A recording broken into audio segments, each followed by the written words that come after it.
science of turning fiction into fact. Sometimes kind of real architectural life interferes with intellectual architectural life. There is no such thing as architecture. Hello everyone, this is Vikram Prakash and you are listening to Architecture Talk. We try and have conversations with interesting people to advance the frontier of architectural thinking. Today I am talking to Shubhra Raje, who is of course an architect and an academic in her own right, and you might remember that I had a conversation with her earlier on the question of the IIM. But today, I am picking up the threads of a conversation on a different register. Shubhra is, of course, also the daughter of Anant Raje, who was an important faculty member in the Center for Environmental Planning and Technology, CEPT, in Ahmedabad, and who worked closely with Louis Kahn on the IIM Ahmedabad project and then continued it, which is of course now under threat. But we are not talking about IIM. What I'm talking with Shubhra is about her relationship with her father, what he meant to her, how he has influenced her life, and how her relationship with her father has been formative in the making of her own intellectual and creative identity. With this conversation, I'm hoping to initiate an ongoing dialogue. I'll try and bring in conversations with other sons and daughters of well-known architects and academics to examine what that relationship means. Of course, this is in part inspired by my own relationship with my father, Aditya Prakash, who was also a well-known architect and academic, and on whose life and work I have just published a book, One Continuous Line, Art, Architecture and Urbanism of Aditya Prakash. With that book in mind, and with this general question of the relationship of parents and children of well-known architects, I hope you will find this first of many conversations to come interesting. All right, here we go. Shubhra, welcome back to Architecture Talk. I didn't realize it was late at night in India. It's about 11:30 p.m. And today is Wednesday, March 10th. And this is a propitious day for me to be recording this conversation with you, because what you don't know is today is actually my father's birthday. Oh my goodness. Yes, it is sort of perfect alignment. Perfect alignment. It's 2021, so he would have been, has it been 97, 98 today? My goodness. Well, it's wonderful to share this day with you then. Thank you. And with you, because it's a complicated matter, inheriting the inheritance of our parents, in both our cases, in particular, yes, our fathers, established architectural figures with distinct, and if I may say, headstrong and strong personalities. How do you deal with it? How do you deal with this whole business of headstrong fathers and their legacies? You know, I'm not talking architecturally professionally, just like how do you put up with it? Well, first of all, it's good to be back.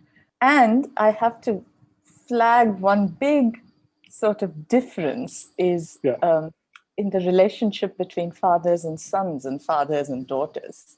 Yes. The headstrongness that is for everybody else melts away when fathers deal with their daughters. Is that right? So, that's not fair. Perhaps universal, but so I think it was. So you had like a favorite daughter relationship with your dad? I think we were both favorites in our own ways, but yes, very, very, very loving in a sense, intimate in that sense, you know, that. So the headstrongness one would observe with everything else, but somehow would never experience it personally. Until, of course, it came to practice and architecture, etc., etc. Then things were handled actually with great amount of clarity, because when I decided that I wanted to finally join architecture, amongst other things, there was an inevitable sort of clarification, which I think we both knew that is how it must be so, which was that we each go in our own directions. There was no office or studio to inherit, in a sense, in terms of a business inheritance. What you inherit is ideas and whatever it is, maybe books and conversations, but not a studio or not a practice. Yeah, so that was quite clear, but I think clear as far as everything went. And so for the longest of time, when my father was alive, we spoke about architecture, but not really about each other's practice. And I was actually employed in others' practices for quite a long time before I went independent. Why didn't you talk about your practice? Why didn't he ask we about would talk about what's going on, but somehow not the daily struggles as much as ideas we might have been working with. Later on in his life, issues of relevance. He would be curious about, since he taught all the way through as well. Yeah, except in Ahmedabad. Yeah, and he was also always acutely aware of, and he liked being with students. He was very generous in that sense.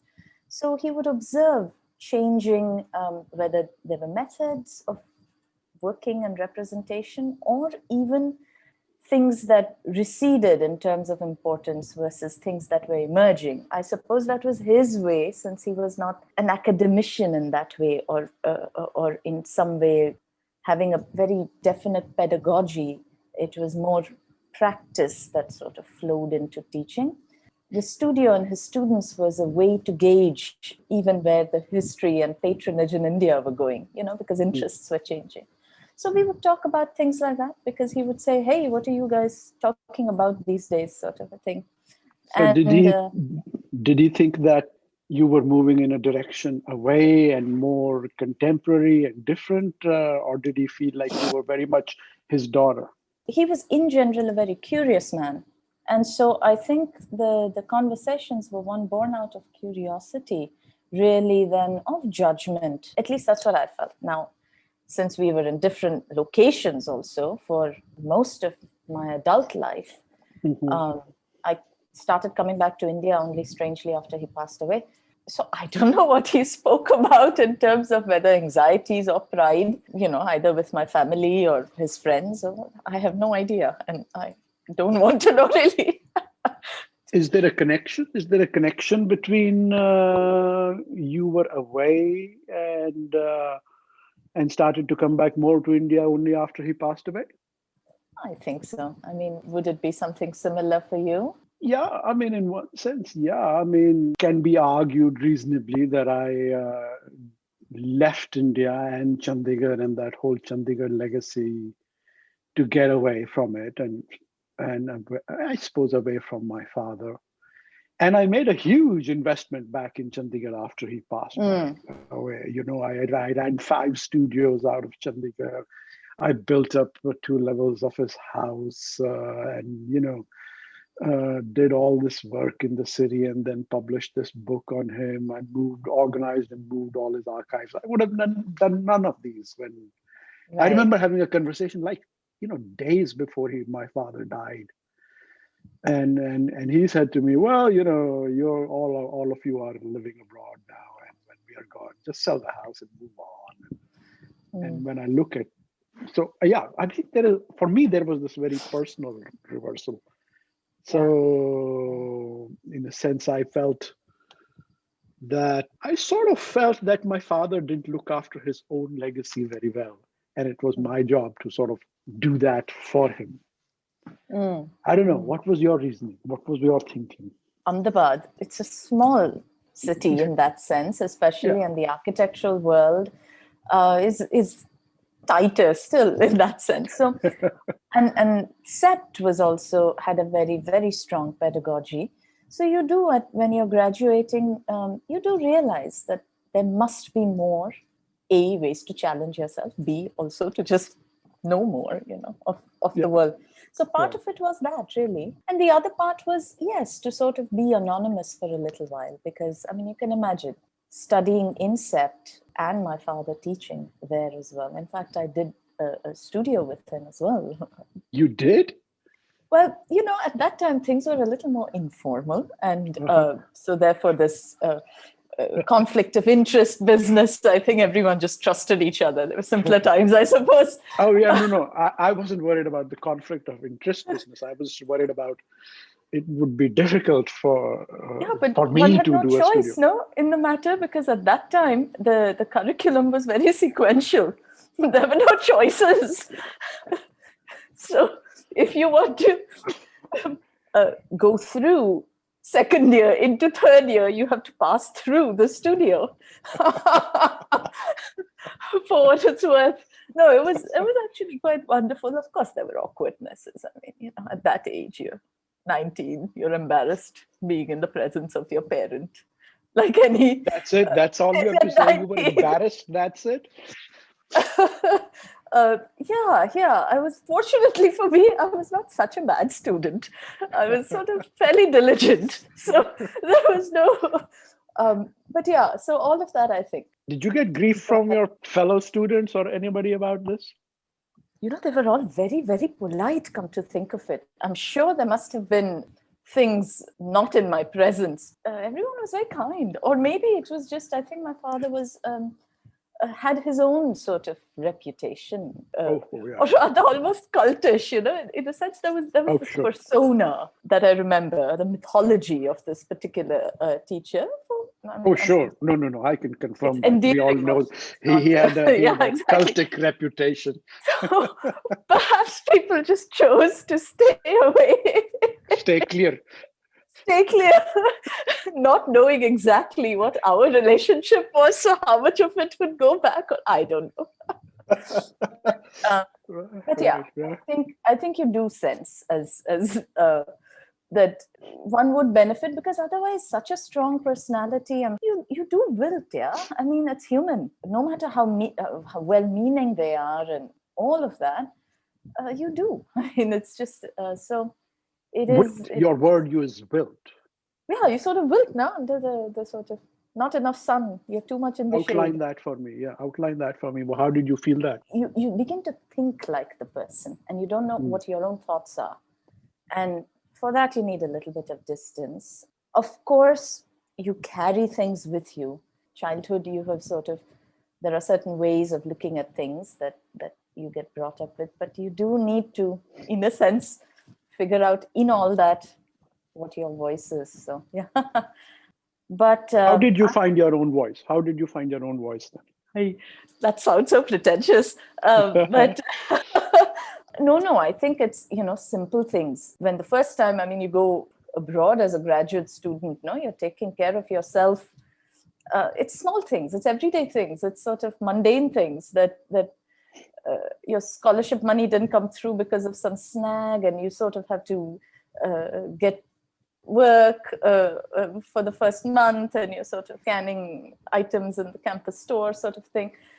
Little things like that too. Nobody knows you, so you're sort of you're free of having to be someone in that sense. You're free of all of that, and I think through that you begin to find how you tend to do things, what your process is. Yeah, really, what your design process is, what your questions are, things of that sort. I think you begin to, and anyway, grad school does that. But again, the distance helped as well. I think during that time, even my parents were very busy with their practice. My sister was busy with her studies and her own sort of. Is your sister also an architect? No, I didn't think so. Yeah. Yeah, she went the anthropology and now a lot of orality and storytelling and all of that. But I think what something you said, I sort of it resonates, that the practice itself was so important. I sometimes feel with my father, he was actually also quite shy. So this thinking of a legacy itself must have been almost embarrassing. And here I'm speculating for him. So yeah, there was absolutely, I mean, virtually no publication, few articles, because I remember quite well, even if somebody came to visit him, unless somebody specifically asked, he would never really talk about what he was doing. He would talk about architecture in general, other connections, a lot of other connections, but never the day-to-day, oh, this is the project I'm working on now, sort of thing. It was kind of interesting. So did you feel also responsible for his legacy after he passed away? No, really, I didn't. In fact, when he passed away, I remember everybody else around me talking about a publication is necessary because there's a great body of work. And I think my family, we are all quite private in a sense that it's not the first thing that came to my mind. I suppose one thought that the legacy permeates through his students and goes in whatever direction it goes in, sort of a thing. So I think finally we did put out work because I think there was, thankfully so, actually, I'm quite grateful for the constant sort of gentle hum of people around concerned that very often things are forgotten, the significance is forgotten. And by no way, I mean, we are as active as perhaps we should be, as evidenced by, the whole IIM situation and most people hardly even knowing my father's contribution. So yes, now I begin to feel that for certain larger discussions and not just his legacy per se, perhaps one should do a little more.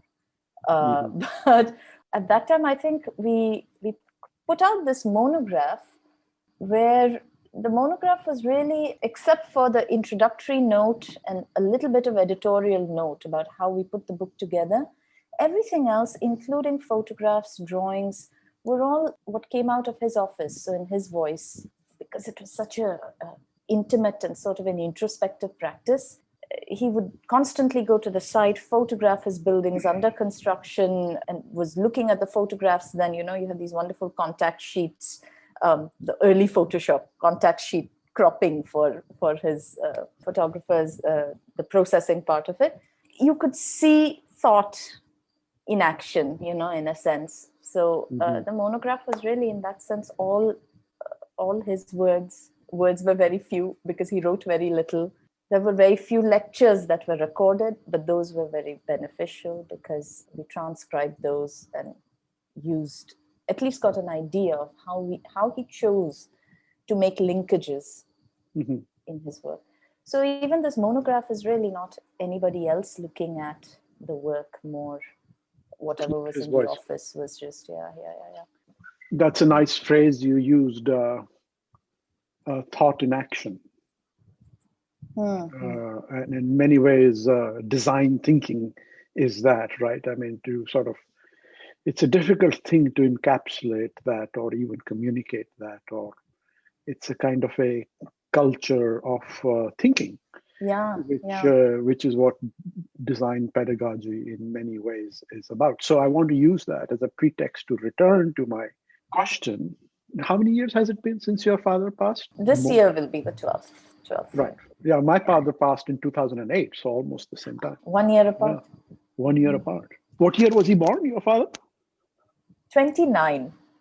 Okay. So he was a little younger. My father was born 24. But still, all of the same. But in the ballpark, it's basically the same generation. So now that it's been 12 years, now that you don't have him looking over your shoulder in a more direct sense, I'm sure in a more indirect sense, he might still be looking over your shoulder. Are there ways in which you realize that actually your thoughts and action still connect to your father, which you did think they did? And other ways, are there your thoughts and action which have been released and moved on in a different way?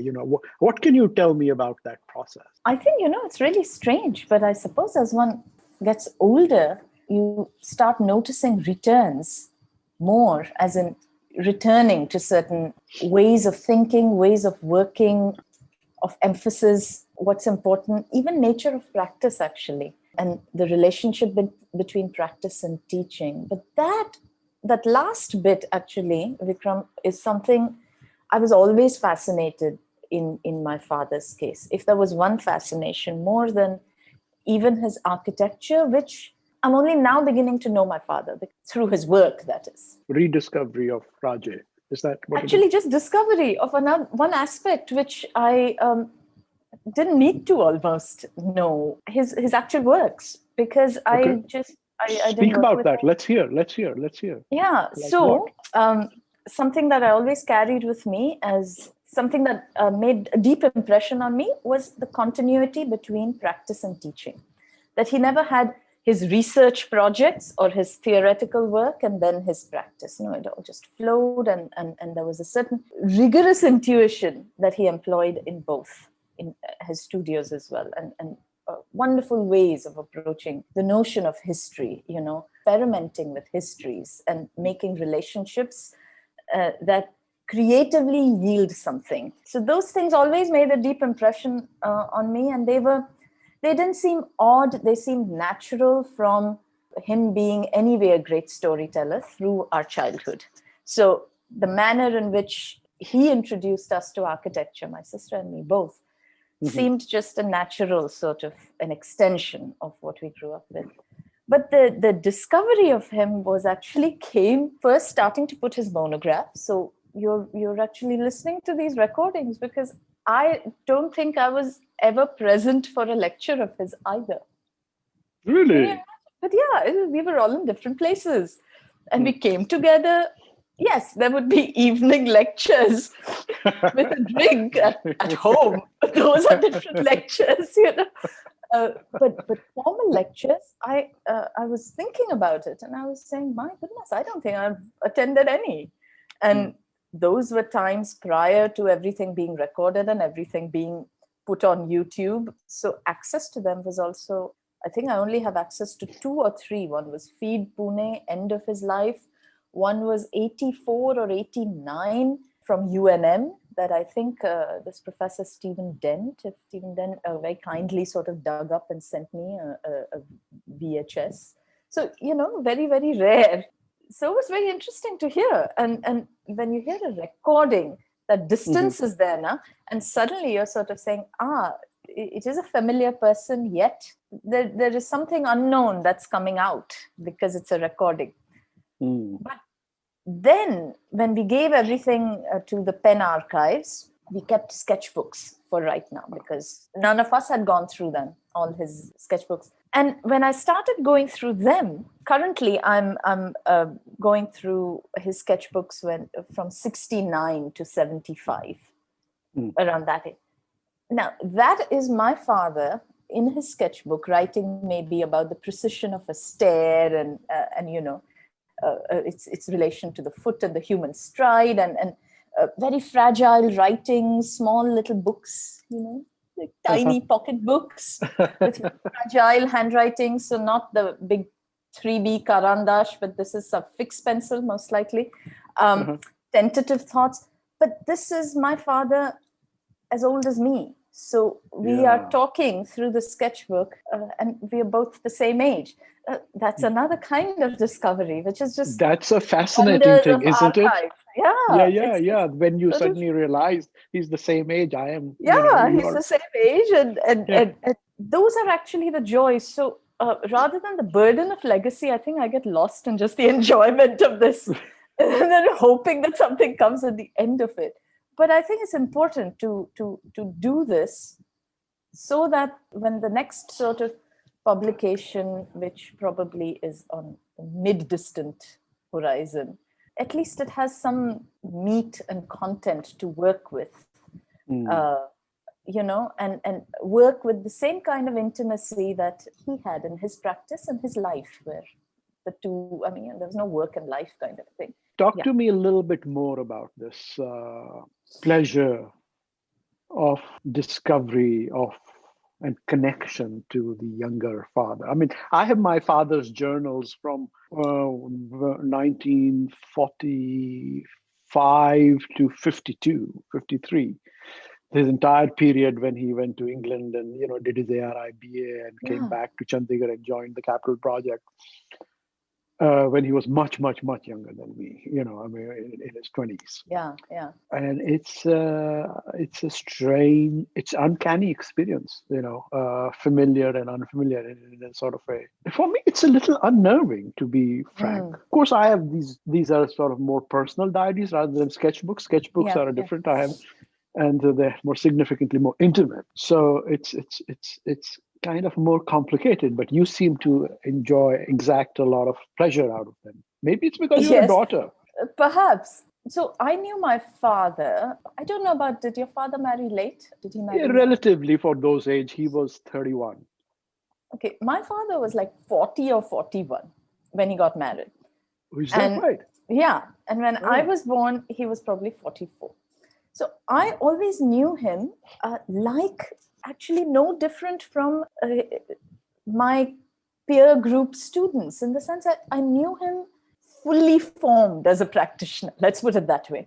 The normal arc, this always happens with a parent who decides to marry late, that their kids know them from a certain phase in life onwards, not before. So you don't see your father as a young 25-year-old or something, and then building up and all that. So all that is embedded in these diaries, really. I mean, sketchbooks, because my father hardly talked about his early days. And why not? Why did he talk about it? Well, I think he talked once in a while about growing up and the silly things he did, especially when it came to grades and things, just to make us feel better if we didn't do very well. He always thought we did wonderfully because he had always done so much worse in terms of grades. But in order to humanize certain situations, and later on, he would talk about his mother, because she was apparently made quite an impression on him, but died when he was 12. Oh my God, that's insane. My father's mother died when he was 12. And it's a huge event in his life. That's a bit uncanny. That is a bit uncanny. But and after that, I think perhaps he felt that although it was his family, that what he was preoccupied with was perhaps he was searching for something which was not necessarily fulfilled through family, but maybe through college and things. So there was no animosity or problems or drama, just a distance. So anyway.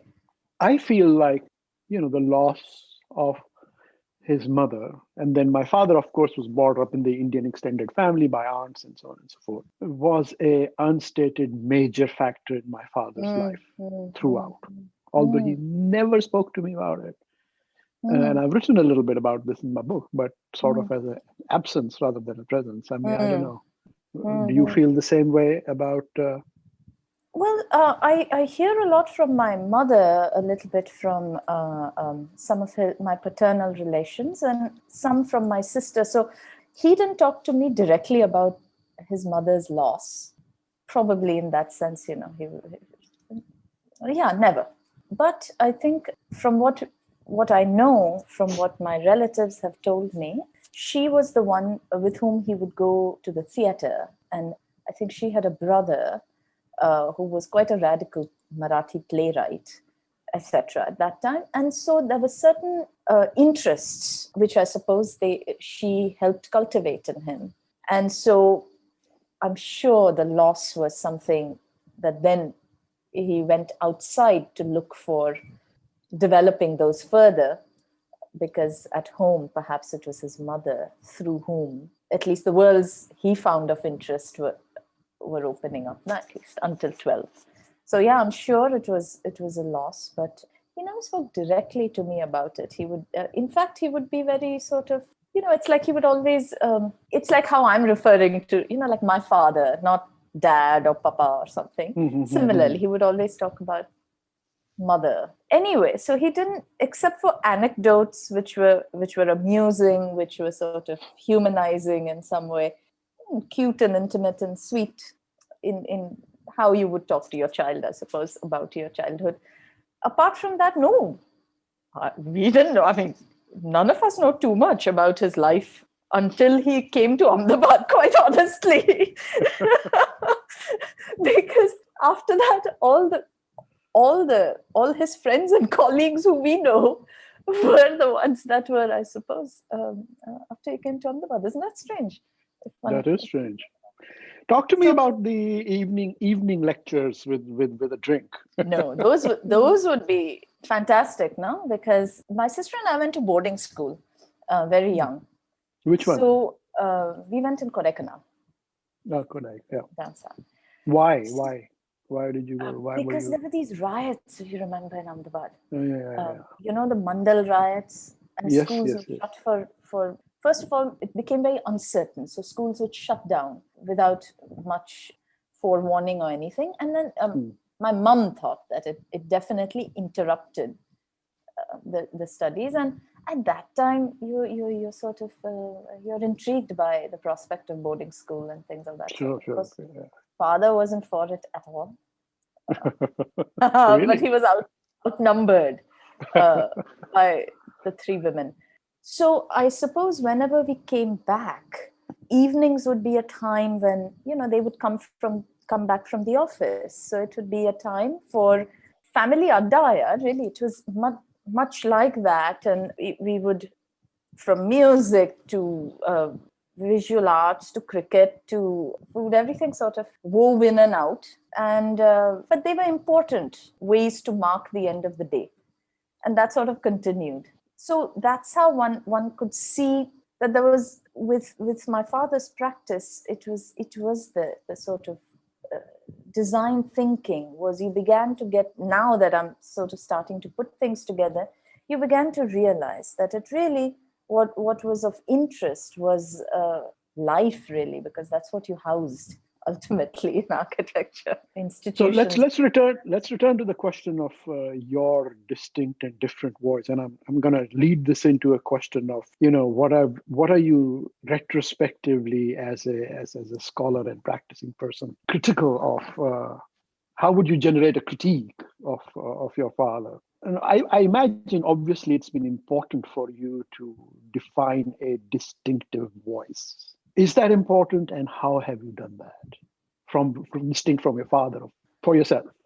Yeah, I think as any practitioner, whether one is teaching or whether one is doing projects or any other kind of work, if you don't kind of know what your questions are, you don't know what's going to sustain you through the life of a project or across projects as a practice, no? If it is just about a visual language or something of that sort, wasn't that important. So by my own voice, I really meant in terms of how do I think, how do I approach project or begin to ask questions or begin to critique projects that I see. How is that distinct? How is that connected and disconnected from your father's way? I think, and I haven't developed a cohesive critique of my father yet. So but I have a sense that I fundamentally don't think that architecture begins with drawing. I feel architecture begins with ideas. Therefore, you can be an architect even if you end up talking yourself out of building. Therefore, building and materiality are not the only expressions of being an architect. And from at least what I see of my father, I can almost see others who perhaps knew him better saying, "What is she talking about?" But I feel that materiality was very important to him because you see that in his work consistently, a certain refinement. And currently I'm very intrigued by that because unlike many other practitioners who sort of the various movements within architecture, you could see them affect their work. In my father's case, there was one search in terms of how things came together, in terms of construction, in terms of materiality, in terms of certain attitudes to plan making and light and inhabitation. Very rich, but it was still, materiality was very important and significant. Yeah, I would love to talk to him currently, like the conversation we are having, and about practice as I have evolved. would be really nice to have a conversation. And also to be able to interpret beyond form and aesthetics in terms of sort of the nature of use more than just function and form. And I'm kind of intrigued by that. So I collaborate a lot more with theater makers and people in allied disciplines than my father did. My father had a lot of friends who were from allied disciplines. And I'm sure the conversations fed him. But his practice was far more rigorous in terms of being focused on architecture ultimately as a material expression of ideas. So what do you think he would say to you? I don't know. It's so difficult because one of the things that made him such a good teacher was his innate curiosity about how he found things. He may not do it the same way, but that sort of almost empathic curiosity about what's going on. So I'm hearing in your voice that you think he would have been empathetic and supportive. Supportive, so yeah. I mean, that because you're your favorite Betty, so of course. Both his daughters would be, whatever they're doing, he would try and find out more. But I think in general, I think that's what made him a good teacher. That I think he was, his studios were so improvisational in the sense that for a long time, the last few years, then of course he started seeing the real generational difference because he was like almost 80 and the students were still 18. And then there was greater and greater sort of distance. But for the longest of time, I think he was genuinely curious about people's interests. So yeah, I don't know. I have to say his reputation was, I never did a studio with him, just, up front, but I met him, of course. And I mean, one of the stories I remember around the canteen in CEPT when I was teaching there, early 90s, I think, was that Raje would you come around, do a student crit, and the student saying this thing, that thing, I'm trying this, that, this, boom, boom, boom, boom, boom. And your dad would simply look at that for a while, and he says, and he would ask, well, you really think so? And he'd say, yes, sir. And your dad would say, well, architecture doesn't think so. Oh, geez. Maybe he softened once I entered school. I have no idea. But yes, no. Apparently there were a lot of stories. Well, the first time I met somebody, one of his students, I was probably in 10th grade or something, and I was introduced, and it was like the way he was talking about my father was unrecognizable. I came back at home and my sister and I had the most sort of, we were just absolutely cracking up because I came back and I said, hey, apparently Papa has this reputation of being very strict and fierce. Yes, and we just burst out laughing, the two of us. And I was looking at my father going, really? So, were you impressed? Were you impressed he had that reputation?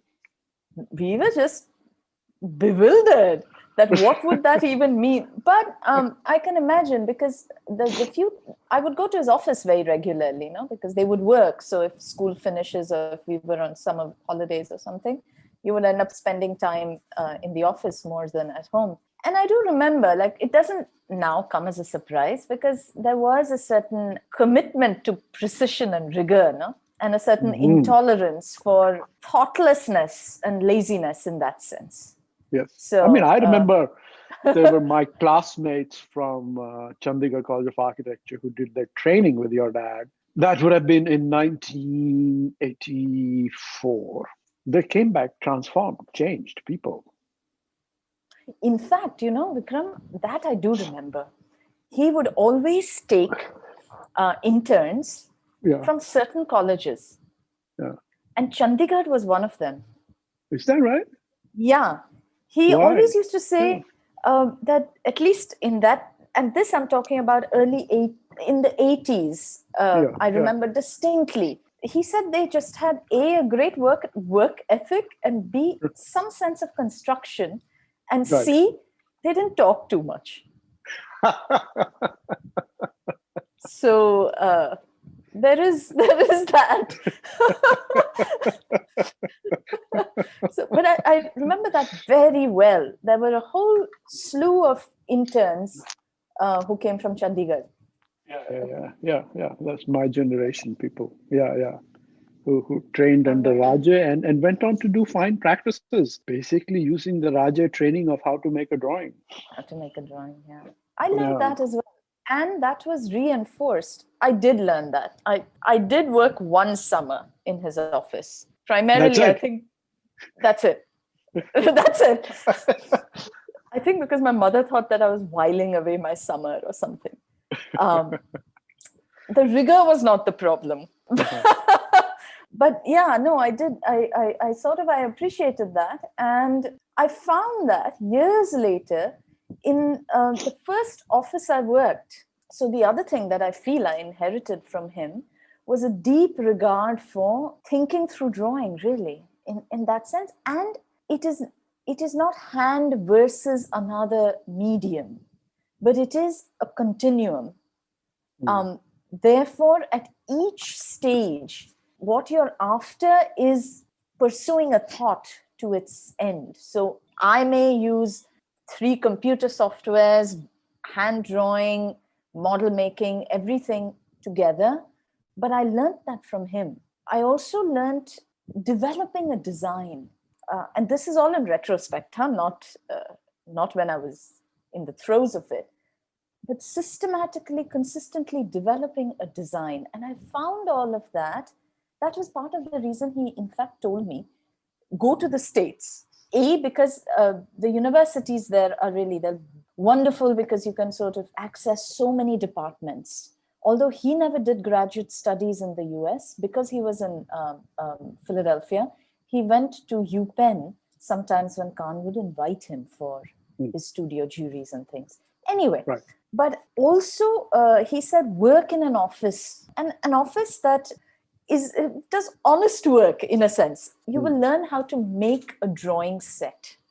You will learn how to use drawing as communication. You will learn how to use drawing as development. And I did. I worked at this small to mid-sized firm the first few years in Denver. They were looking for someone who was, they were transitioning from being a production office to taking design projects on their own. And they were looking for people who would handle what they didn't have expertise in. But I met some wonderful colleagues there who were senior to me, again, that constantly talked about the economy of drawing also. Why are you doing construction drawings? And this I remember from his office as well, that my father's drawing sets were, they were the most wonderful kind of narratives of how this building is going to be built. And there was, something I really want to do, because we didn't get to that in the monograph, is talk about that aspect of his practice. Right. Quite so all these drawing sets are now in the Penn archives. Is that where they are? Yeah. Hopefully, I mean, not hopefully, I know they're kept very well, which for the first 10 years after he passed away, but also when he was practicing still, Ahmedabad is dry, dusty, etc. Mylar and Gateway getting brittle. So I think now it's good. At least it's in a place where they can survive a little bit longer. So are you producing fantastic drawing sets of your own type? I would like to think so. Yeah. But there's a joy, I think, which, talking about what are the things that you think continue. I think it's some of the processes that continue. But I think my attitude to the construction site is a little more giving, maybe. I'm a little more tolerant of errors. But again, I don't know how he exactly was. I have to look at his construction drawing sets and maybe revisions a little more in detail to see how design evolved once the building was went coming. into construction. Yeah. So as we move towards the end over here, I'm teaching Indian modernism this coming quarter, and I'm setting up to do a series of lectures now that this book on my father has just come out, One Continuous Line. And sort of the theme I have picked for the seminar and the lectures is what is the relevance of mid-century or whatever Indian modernism or today in terms of the imperatives of the present and the immediate future, climate change, neo-nationalism, racism, new economic orders, globalization, so on and so forth. The sort of big sort of topics of our time and so on. I'm trying to ask the question, should this stuff be, museumized a little bit and forgotten for the most, or does it have critical lessons? And I want I want to turn the conversation to that, not in generalities, but specifically, with respect to your thinking about your father's work. So, do you teach your father's work, or in some way, or I mean, how are you sort of passing through his work or thinking to your students or people in your office, or what is your thinking around the value of this work into the present and the future? I haven't started yet taking history seminar courses, so far it's been in studio, design studio. So I don't I strangely I have, since the last 3 years or 4 years, started getting interested in that period of architecture. And so not just my father's work, but that period, but I'm coming at it from, especially because I'm teaching in Ahmedabad and in CEPT, I'm coming at it from the belief I have, and this really got, I wasn't expecting it, and it hit me, that there are many people who talk around my father's work with a certain kind of familiarity. But when we were putting the monograph together, it was interesting. There were not many people who were very comfortable talking about his work specifically. In fact, I think William Curtis was one of the few who, in his own way, articulated the significance of the work and also the critique of his work. And I began realizing that happens again and again with people we are very familiar with. So whether it's Toshi, whether it's, the modern icons, so to speak, especially as far as Ahmedabad is concerned. So the studios that I co-teach with my colleague, Kevin Lowe, is how do you begin to critique that which is an icon? How do you engage in a conversation with it that doesn't blindly revere? And it's easier said than done, because when you really begin to critique things that are very familiar, it's a place of vulnerability. I discovered that, and which is why I'm saying I haven't even got to the stage where I can engage in a meaningful critique of my father's work. I'm sort of slowly going. Last semester with IIM and his work on the IIM campus was my first sort of stab at it. But I do believe that is necessary, because if you don't critique, you start getting distant from it, to the point then that when a situation like the IIM or the Pragati Maidan comes about in terms of imminent demolitions, you cannot, as an architect, articulate why these buildings are significant. Mm-hmm. Because you have only assumed the narratives that already existed, some of which were already generated by the architects themselves, and the others that were sort of just inherited narratives that continue to linger. And so currently my relationship with, and I feel that's the best service we can do to them, to actually re-examine them. Look at points of ingenuity and innovations, certain sort of innovations in an environment of a certain kind of scarcity, but that also brought an entire attitude to frugality and exuberance of another kind. I'm more interested in those processes, actually, honestly, than merely a historical reinterpretation of either the vernacular or the ruins or things of that sort. That relationship with technology, in a sense, and affecting design processes, and what are we doing now in terms of where are our innovations? Are they really coming from sort of the specificities of context, or are they borrowed solutions like bike sharing or something else? That are they actually solutions that are emerging from where we are? So in terms of teaching, it is definitely kind of refreshing, so to speak, our patrimony, what we've inherited. On that note, Shubhra, okay, thanks so much. Such a wonderful time having this conversation with you. I know, I was so sort of both excited and surprised when I got your email. I was like, my goodness, nobody's really asked me about this. Oh, fantastic. I'm glad to be the first. We'll publish this imminently. And I'm hoping to have a series of conversations with daughters and sons of fathers and mothers. Yeah, in the Indian modernist context mostly, but even globally. Well, Neutra's son, So, so thank you very much. Yeah, thanks so much. And, good luck, and I hope I look forward stay to safe reading in your India. book now. Thanks so much. Right. And I'll talk to you soon. Architecture is really the art and science of turning fiction into fact. Thank you for listening to Architecture Talk. This is your producer, Amelia Jarvinen. We hope you enjoyed the conversation, and if you did, please subscribe and rate us on iTunes or Spotify. We would also love to hear from you if you have any suggestions on new topics or guests. You can always reach out to us on our website, Facebook, or Instagram. Thanks again, and until next time, this is Architecture Talk.